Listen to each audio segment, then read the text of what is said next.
So, who remembers this from our latest Dollar Tree haul? We're gonna go ahead and try and make my dream into a reality. If you haven't seen the video of the Dollar Tree haul, I'll go ahead and link it above. Make sure you watch it after this video and let me know in the comments below what you get at the Dollar Tree when you go shopping.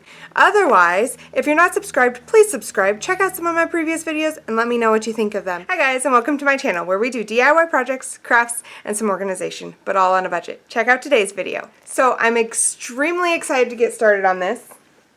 Even though I don't really have a name for it yet. I don't know what I'm going to call it. And my dog loves to hop up on this chair every time I'm in here. But first... So originally I wanted to have my letters have some holes in it so I could string some twine through. And I used just a little nail and I hammered it in. But you can see here. When you flip it over, you can see the wood splintered. And it did this on every letter that I tried. So I'm not sure what I'm going to do. But for now I'm just going to leave it as is and I'm going to paint them. To paint the letters, I'm going to mix two colors together. They're both this Craft Smart that you can pick up for about 70 cents. I'm using a lighter one and a darker one. The dark color is Aqua, and the lighter color is Robin's Egg Blue. I'm going to mix the two of these together until I have a color that I like, and then I'm going to put 2 coats on each letter. Next to me, I have my youngest daughter begging to paint as well. Hi, Ellie. Hi. So it's been a couple days since the last time I sat down to finish this craft, but I caught a cold, so bear with me. I'm going to go ahead and take everything apart to start. It's actually a sturdier frame than a lot of the others, which is really nice. I'm going to go ahead and remove these. It looks like they're just stapled in.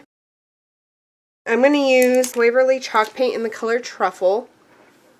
So I'm just going to do some dry paint brushing on this frame. I want to get rid of some of the black. I'm okay with some of it showing through, but I don't want it pure black.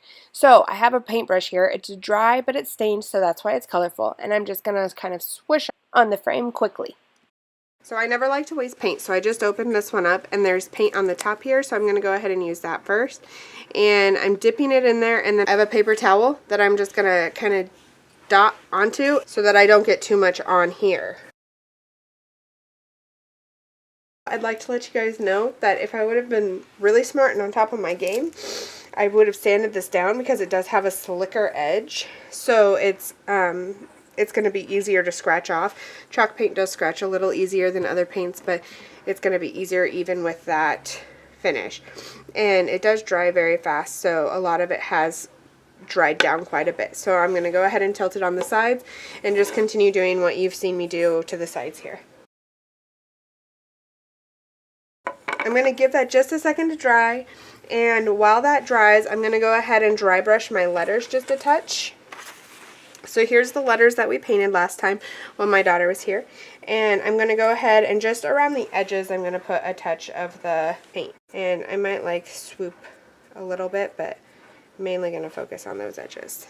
Originally I was going to do a lighter color on the letters, but I wanted to go ahead and pull it all together, and so I thought adding a little bit of the darker color would tie it in a little bit better. So that's why I've decided that I was going to use the brown that I used on the frame on the letters. Okay, so we got our letters painted. I'm going to go ahead and grab a sander. I'm going to wash this off, and we're going to go ahead and distress those a little bit more and then continue. But I need time for my hot glue to warm up. I'm just going to take this sanding block, and it's an extremely fine one, so I can't remember exactly what it is grit-wise, but it's very, very fine. And I'm going to take the letters we just did, and I'm kind of just going to distress them a little bit more.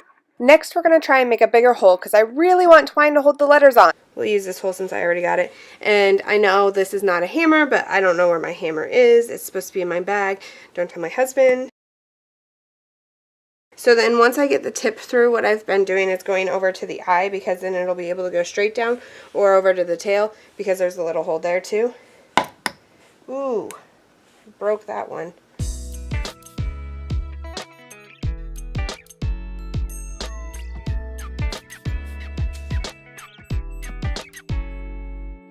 So I'm going to twist it together, and then I'm going to try and poke it through. If it can't get it through, then I'll just use the nail to help push it through.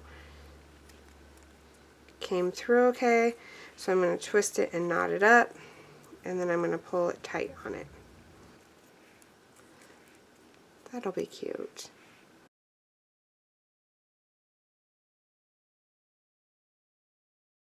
Okay guys, so the whole gang's home, so you'll have to ignore the noise in the background.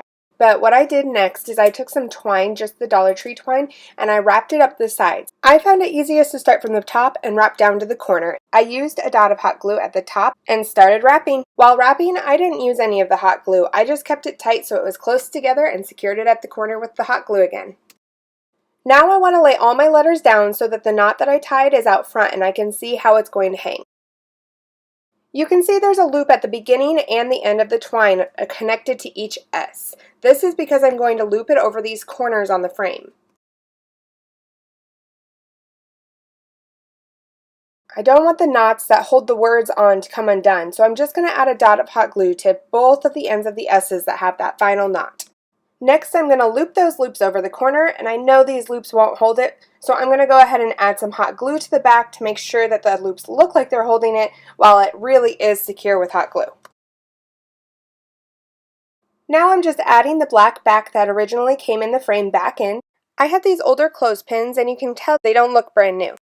If you want your clothespins to look a little bit older, a great hack is to just take some paint and some water along with a sanding block and rough them up a little bit so that they don't look brand new. Once I decided where I wanted the glue on the clothespins, I just used a little E6000 as well as hot glue.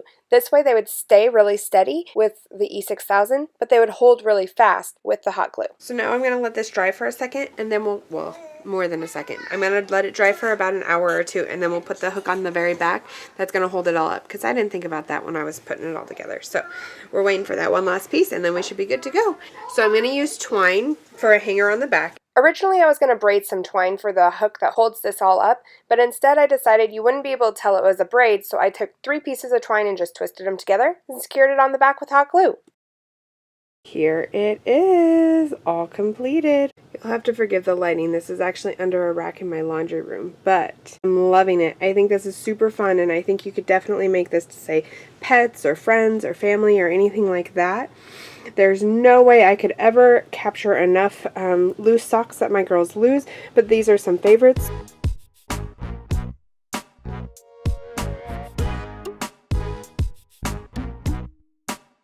I hope you guys enjoyed. I hope you give it a shot and let me know what you think in the comments below. I can't wait to see you guys next time. Bye-bye.